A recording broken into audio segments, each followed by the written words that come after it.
ঘরোয়া উপকরণ দিয়ে আজকে ভীষণ মজাদার একটা রেসিপি নিয়ে চলে আসলাম। এটা বাচ্চা থেকে বড় সবাই অনেক বেশি পছন্দ করে। আমরা কিন্তু বাসায় মুরগি এনে থাকি, সেই মুরগি থেকে কিন্তু আমি সবসময় এইভাবে জমিয়ে রাখি মুরগির হাতার অংশটা। এখন আমি ছোট ছোট করে কেটে নিয়েছি, এটাকে ভালো করে ধুয়ে পরিষ্কার করে নিয়েছি। প্রথমে ভিনেগার থাকলে ভিনেগার দিয়ে একটু ধুয়ে পরিষ্কার করে নেবেন, অথবা লেবুর রস থাকলে সেক্ষেত্রে লেবুর রস দিতে পারেন। বাসার উপকরণ দিয়ে আজকে এই রেসিপিটা তৈরি করছি।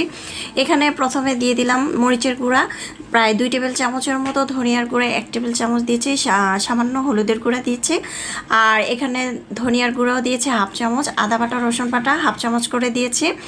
আর এই ধরনের রেসিপির মধ্যে বেশি মশলার প্রয়োজন নাই। এখন আমি খুব ভালো করে মেখে নিচ্ছি, দেখতে পাচ্ছেন খুব ভালো করে মেখে নিয়েছি। আর এটা যদি স্পাইসি চান সেক্ষেত্রে একটু মরিচের গুঁড়াটা একটু বেশি পরিমাণ দেওয়ার চেষ্টা করবেন। এখন দিয়ে দিলাম ময়দা দিয়ে দিলাম আধা কাপ, আর কর্নফ্লাওয়ার দিয়ে দিলাম প্রায় 4 থেকে 5 টেবিল চামচ। কর্নফ্লাওয়ারটা না থাকলে এখানে কিন্তু চালের গুঁড়া দিতে পারেন।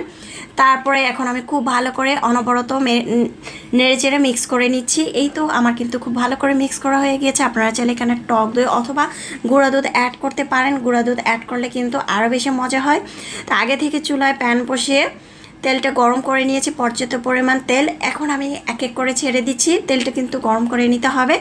আর সবসময় চেষ্টা করবে যে কোনো জিনিস রান্না করবেন ধৈর্য ধরে মনোযোগ দিয়ে রান্না করবেন, তাহলে আপনার রান্নাটা সবথেকে পারফেক্ট হবে। আর চুলার আঁচ বেশি বাড়ানো যাবে না, তাহলে কিন্তু এটা উপর থেকে পুড়ে যাবে, ভিতর থেকে কাঁচা থাকবে। ধৈর্য ধরে কিন্তু এটাকে তৈরি করে নিতে হবে। এই তো আমার কিন্তু সবগুলো দেওয়া হয়ে গিয়েছে, দেখতে পাচ্ছেন ছোট ছোট করে কেটে নিয়েছি। আমরা চাইলে কিন্তু মুরগি আনলে কিন্তু মুরগির হাতার অংশটা রেখে কিন্তু আমরা এই নাস্তাটা তৈরি করতে পারি। আর বাচ্চা থেকে বড় সবাই কিন্তু এটা বেশি পছন্দ করে। আর নামি দামি রেস্টুরেন্টগুলোতে কিন্তু এই নাস্তাটা খেয়ে থাকে। তাই আমরা যদি বাসায় ঝটপট তৈরি করে নিই তাহলে কিন্তু বাসার সবাই চেটেপুটে খাবে। যাই হোক, এখন আমার কিন্তু খুব ভালো করে এটা হয়েছে। এখন আমি খুব ভালো করে উল্টে পাল্টে দিচ্ছি একটি কাটা চামচ দিয়ে। এখন উল্টে পাল্টে দিচ্ছি, দেখতে পাচ্ছেন। আলতো করে দিবেন, চুলার আঁচ কমিয়ে রাখবেন, নাহলে পুড়ে যাবে। এই তো আমার কিন্তু সবগুলো উল্টিয়ে পাল্টিয়ে দেওয়া হয়েছে। আর এটা কিন্তু একটু নামিয়ে আবার একটু দিতে পারেন, তাহলে অনেকটা ক্রিস্পি হবে। চাইলে কিন্তু এভাবেই কিন্তু সস দিয়ে খাওয়া যাবে, তবে এটাকে আমি একটু স্পেশাল করব। এর জন্য আমার কি করতে হবে, চুলায় একটি প্যান বসিয়ে এটার মধ্যে ঘি অথবা বাটার দিতে পারেন। আমি সরিষার তেল অ্যাড করেছি, তারপরে হচ্ছে 2 টেবিল চামচ ঘি দিয়েছি। তারপর হচ্ছে রসুন কুচি দিয়ে একটু লাল করে ভেজে নিয়েছি। এখানে চিলি সস, টমেটো সস, তারপর হচ্ছে ডার্ক সস, এগুলো দিতে পারেন, সয়া সস দিতে পারেন।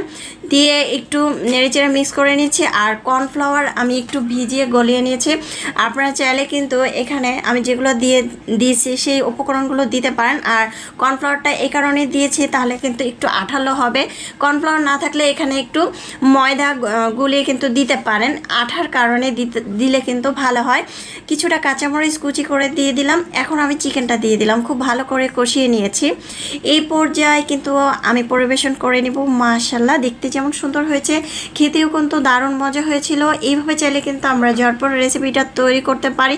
খেতে এত বেশি মজা হয়েছে, বাচ্চা থেকে বড়রাও কিন্তু এই রেসিপিটা অনেক বেশি পছন্দ করে। যাই হোক, এখন আমার উপর থেকে কিছুটা সাদা তিল ছিটিয়ে দিলাম, এটা ভেজে নিয়েছি। আর এটাতে কিন্তু আমি চিনি অ্যাড করেছিলাম, এটা বলতে ভুলে গিয়েছি, কারণ এটা ঝাল মিষ্টি হবে আর খেতে দারুণ মজা হবে।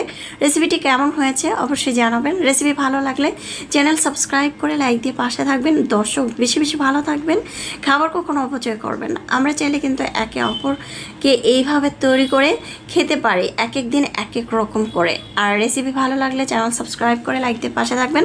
যারা ফেসবুক পেজ থেকে দেখছেন অবশ্যই ফেসবুক পেজটাকে ফলো দিয়ে পাশে থাকবেন। তো রেসিপি যদি ভালো হয়ে থাকে আর এই রেসিপি দেখে রান্না করেন, কেমন হয়েছে অবশ্যই কমেন্টে জানাতে ভুলবেন না। আল্লাহ হাফেজ, এনজয়।